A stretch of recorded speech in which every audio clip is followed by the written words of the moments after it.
নমস্কার। আমার লেখা বিরহী কবিতা পাঠ করছি। দ্বন্দ্বময় বিশ্বে মানুষ একান্ত একা, নিবিড় একাকিত্বের মহাসমুদ্রে নিমজ্জিত তার প্রাণ। অথই সলিল স্রোতে ভাসমান মাছের মতো মানুষের পদসঞ্চার এই পৃথিবীর আনাচে কানাচে। অগণন প্রাণের মিছিলে তাই তার অন্বেষণ একটি অমর, অমূর্ত, অমেয়, অনুপম প্রাণীর। যে প্রাণীর অমোঘ ছোঁয়ায় দূর হয় অমানিসা, শুকতারার স্মিত হাসির শেষে দিয়ে যায় রাগমাখা কাঙ্ক্ষিত নতুন সূর্যের অঙ্গীকার। নিয়ে আসে স্রোতস্বিনীর শ্রুতিমধুর জীবনের কলতান, পূর্ণ শশীর উজ্জ্বল দীপ্তিঝরা হাসি, আর ঝর্ণাধারার অফুরান গড়িয়ে পড়া প্রেম। কিন্তু সে প্রাণ রয়েছে কোথায়?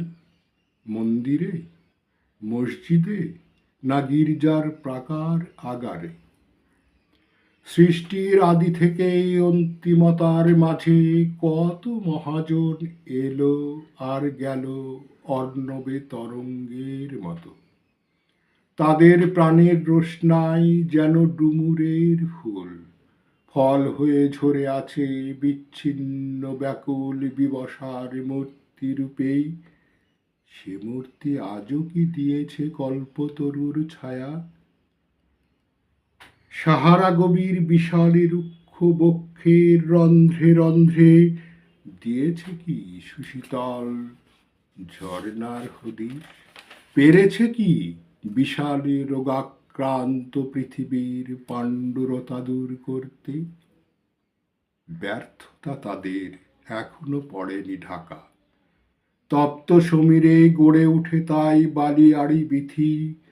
প্রাণ নেই তবু আশার প্রদীপ জেলে, শিখার পূজায় আত্মাহুতির প্রবণতা। কুণ্ডলিত ধূপের ধোঁয়ার মাঝে তবু প্রাণ সারাক্ষণ ক্রন্দনরত, চিরন্তন বিরহে আত্মা বিরামহীন ব্যাকুল চিত্তে করে অন্বেষণ। জীবন্ত বাতাসের ডানায় ভর দিয়ে উজ্জ্বল তারার চোখে চোখ রেখে তার একান্ত আপন জনকে